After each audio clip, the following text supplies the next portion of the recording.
Querido Esteban, mil gracias por compartir estos minutos en MBS. ¿Cómo estás? Luis, buenos días, ¿cómo estás? Oye, cuéntanos un poco, ¿qué opinas sobre esto que está sucediendo en los Estados Unidos? ¿Censuraron a Trump o no censuraron a Trump? Hay una censura ahora en las redes sociales. ¿Qué opinas?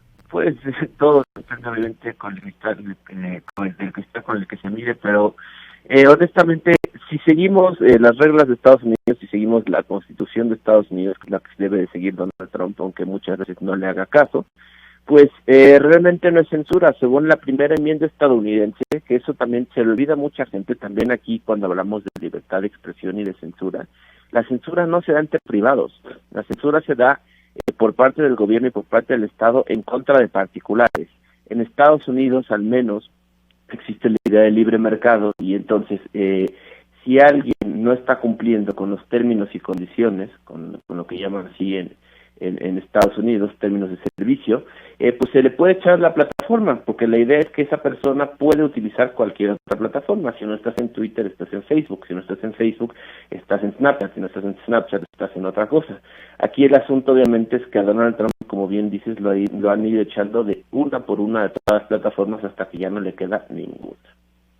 Ahora bien, aquí hay un asunto en torno a la regulación de las redes y al análisis de las mismas, porque es algo demasiado nuevo, Esteban. Hace Claro. 15 años ni siquiera estaba planteado. Y las fake news siempre han existido, pero nunca con la potencia que hoy podemos ver a través de estas redes sociales.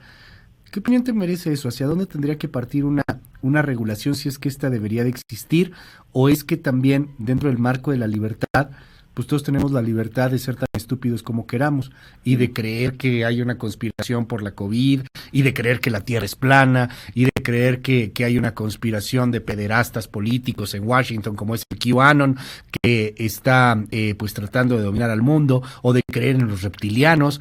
¿Hay alguien que sea responsable, más allá de que cada uno de nosotros deberíamos de ser responsables de nuestra decisión de lo que consumimos o no?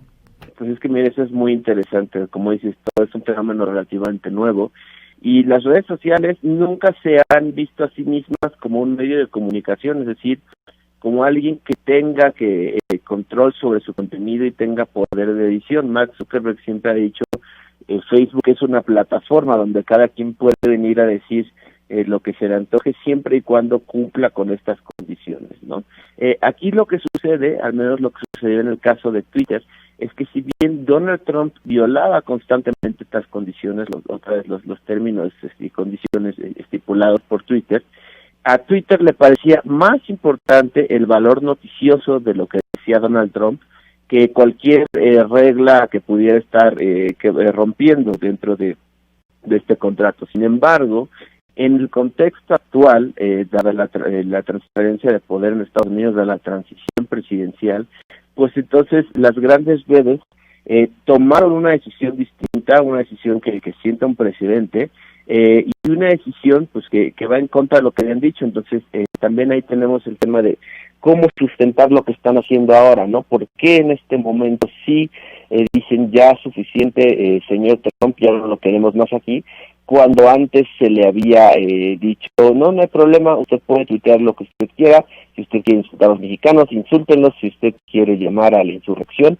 llámela, pero ahora que ya estamos hablando de una transición de poder, entonces cambian las cosas. ¿Cómo regularlo? Pues esa es la discusión que lleva Estados Unidos durante los últimos 10 años y no han llegado a ninguna conclusión. Aquí en México estamos todavía más en pañales en ese tema. Entonces claro que no hemos ni planteado, bueno, lo ha planteado el presidente en los últimos días en sus conferencias de prensa, pero realmente no hemos tenido un acercamiento serio a cómo tratar las redes sociales. Los medios, a final de cuentas, empresas privadas, Twitter, Facebook, todas las plataformas, pero también los medios de comunicación, digamos, más tradicionales, CNN, MSNBC, inclusive hasta la misma Fox News, son medios particulares, pero que pues también obviamente responden a lógicas de poder. Yo no sé, por ejemplo, si Donald Trump hubiera ganado, si CNN, Fox News, MSNBC, etcétera, etcétera, hubiesen tomado la decisión de suspender su discurso en vivo, que fue lo que sucedía poquito después de su derrota electoral. No sé si Twitter hubiera decidido suspender la cuenta de Donald Trump si él hubiera ganado, ¿no? Pues ya estábamos empezando a ver un poco pasos en esa dirección, digo, también obviamente sabiendo que Donald Trump iba atrás en las encuestas, pero cuando a Donald Trump le da COVID, que eso ya parece hace siglos, que empieza a dar discursos sobre lo poco, sobre cómo es una gripa, sobre cómo no es tan importante, cuando avienta su cubrebocas, los medios de comunicación empiezan a quitarle foco a Donald Trump y empiezan a dejar de hacerle caso. Entonces ya estábamos viendo una tendencia, pero claro que sí, si el presidente hubiera sido reelecto, yo no creo que estuviéramos viendo los pasos de ahorita, porque también hay que tomar en cuenta que el gobierno entrante de Estados Unidos, el gobierno demócrata, que también tiene mayoría en ambas cámaras del Congreso, es un partido que está a favor de la regulación de las redes. Entonces, claro que las redes están empezando a moverse, están empezando a plegar, porque saben que en cualquier momento pueden intentar regularlos en serio. Entonces, claro que este cambio de tono responde a una lógica posterior, a una lógica sobre lo que puede suceder con ellos, y no necesariamente al hecho de que Donald Trump haya dicho lo que dijo. La línea es bien delgadita y bien complicada. Insisto que esto es algo muy nuevo, Esteban Iliades, pero sí, decir que la Tierra es plana es una fake news, aunque al mismo tiempo supongo que cada quien tiene la libertad de creerlo. Decir que estamos dominados por los Illuminati en una conspiración cuasi extraterrestre con los reptilianos, pues también es una idiotez, pero hay mucha gente que tiene que lo cree y que supongo que dentro de la libertad pues tienes el derecho de decirlo, de creerlo. ¿Dónde hay un límite? Pues justo eso también es bastante interesante. Eso lo podemos ver, por ejemplo, en el caso de Pati Navidad aquí en México. Sí.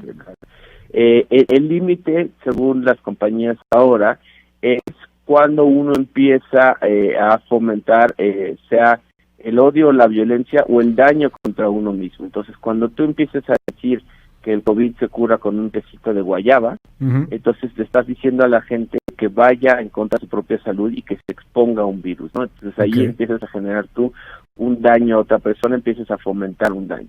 En caso de Donald Trump, cuando empieces a llamar abiertamente una insurrección, cuando empieces a decir a la gente, oigan, vayan al Capitolio, hagan de esto un día memorable, entonces ahí es cuando las redes sociales también dicen, bueno, está llamando a la violencia y eso no se permite, ¿no? Estamos hablando ya de casos en los que se genera un daño a otras personas, ahí es donde han empezado a marcar la línea a las compañías, ¿no? En cuanto a, sin embargo, bueno, antes de estas últimas semanas, pues habían permitido muchísimas otras cosas, como bien mencionas a QAnon es la teoría de conspiración más grande de Estados Unidos en estos momentos, pues ellos vivían totalmente tranquilos en las redes sociales. No fue hasta que sucedió lo de Donald Trump que, por ejemplo, Twitter eliminó 70,000 cuentas de tajo, 70,000 cuentas que estaban transmitiendo mensajes de la conspiración de QAnon. Fake news en torno a todo esto, ¿cómo ves el futuro cercano? Y lo comparamos también con lo que está pasando en México, porque hay teorías conspirativas, pero hay también un uso pues todavía más maquiavélico de una noticia que puede modificarse para tratar de hacer convencer a una opinión pública que no se vote por tal o cual candidato, o que tal o cual candidato está siendo un opositor férreo a cualquier cosa, cuando eso no necesariamente es cierto. Tema también sumamente delicado. ¿Cómo ves eso, Esteban? Y ¿cómo ves la relación que tenemos en todos estos temas con México? Y dice el presidente que quiere crear su propia plataforma también. Claro, pues mira, la manera de pensar los mexicanos y de la gente del mundo no va a cambiar si hay más noticias falsas o menos noticias falsas. Aquí siempre vemos las cosas con nuestros lentes políticos primero.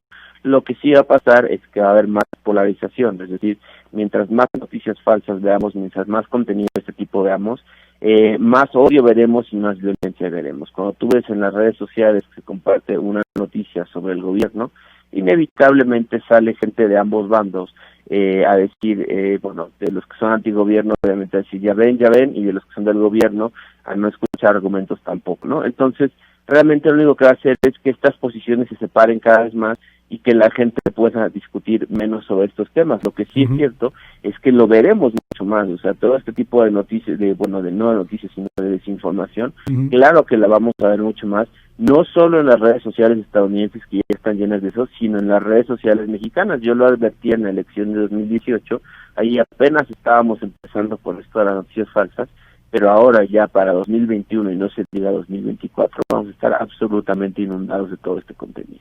Un honor poder platicar contigo siempre, querido Esteban Iliades, te mando un gran abrazo. Gracias, Esteban. Un abrazo para ti, Luis, muchas gracias. Esteban Iliades, uno de los periodistas pues más destacados en este país, muy joven por cierto, y tiene pues este libro, vale mucho la pena echarle un ojo, el libro de Esteban Iliades sobre las fake news.